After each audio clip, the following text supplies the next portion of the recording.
The shir is being dedicated for Yeshua Klali V'Ruchani La'Aaron Shmuel Ben Zisel Esther.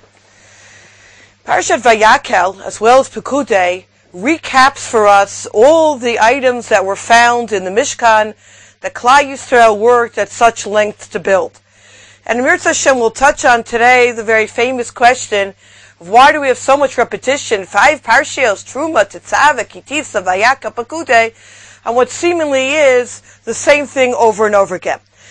But I'd like to focus in on something that's found in our Parsha, which is clearly found in earlier Parshios, which is repeated here with a very, very important added piece of information.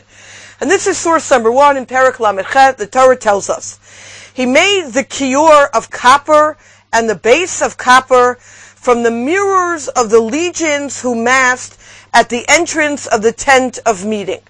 And these are the famous mirrors that the women donated to the Mishkan. And in source number 2, the Art Scroll brings down, Rashi, based on Chazal, that these mirrors were very special mirrors that the Jewish women used in the Mitzrayim experience. When the men were tired from work and despaired of having children, why should we bring children into servitude and slavery?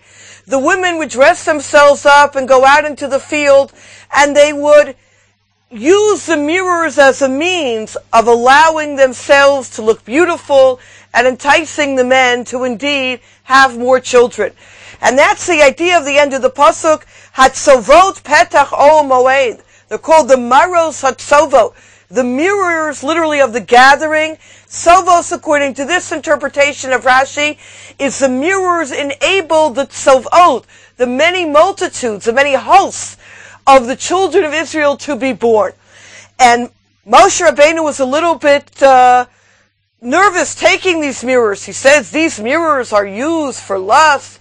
They were used for such things. You want them to be part of something so holy where the Kohanim would wash their hands and feet before entering to do the Avodah. And Hashem says, you have it all wrong, Moshe Rabbeinu. He says, Ki elu chavivim alai min hakol. These are more beloved to me than everything else. And HaKadosh Baruch Hu says, take them. And all of them, as Ibn Ezra points out, were used. There wasn't a certain measure for the kior. All of them were used to build the kior. The idea of these Marat Tzatzovos is very fascinating because the Mefarshim point out that these women who were Tzovot Petach Ol Moed were not only coming, as Rashi said, and this is the Aaron source too, to donate these mirrors. The Mefarshim point out whether it's Unkelos, the women had always massed at Moshe's tent to pray and hear the teachings of God, or as Ibn Ezra points out, to rid themselves of temptations and base pleasures of the world, that these women who are Tzovot Petach Ol Moed are not coming just to give the mirrors. They're coming for a deep spiritual desire to come closer to Hashem.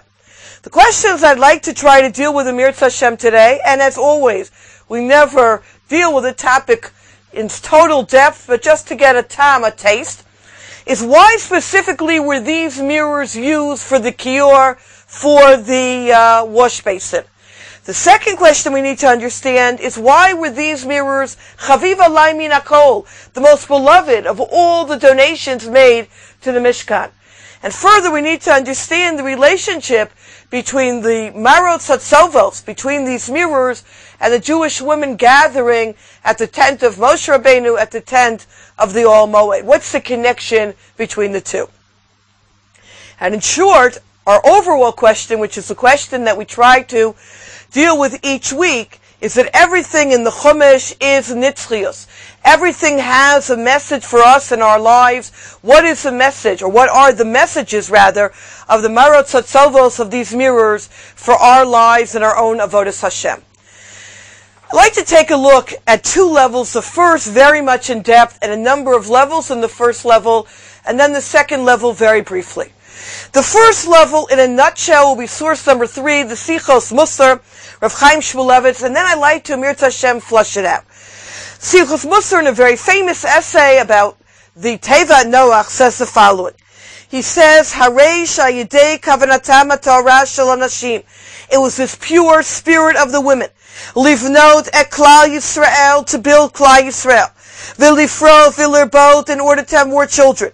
Nichnas b'kiur shenaseh min hamaros. From that koach, from that power, from that mindset, they were able to imbue that kior. Shayadan bodkim et tatsota. Through the kior, the isha sota, the suspected unfaithful wife was checked by drinking those water. V'hu himshicham shalom ben ish li'ishto. And if this woman was indeed innocent, it created peace between husband and wife, more shalom bayis, they had children, whatever the bracha may be. Kama gadolu adam, look how great a person is. Shayidei tarat libo b'kocho lakachat davar ma'us. You see the power of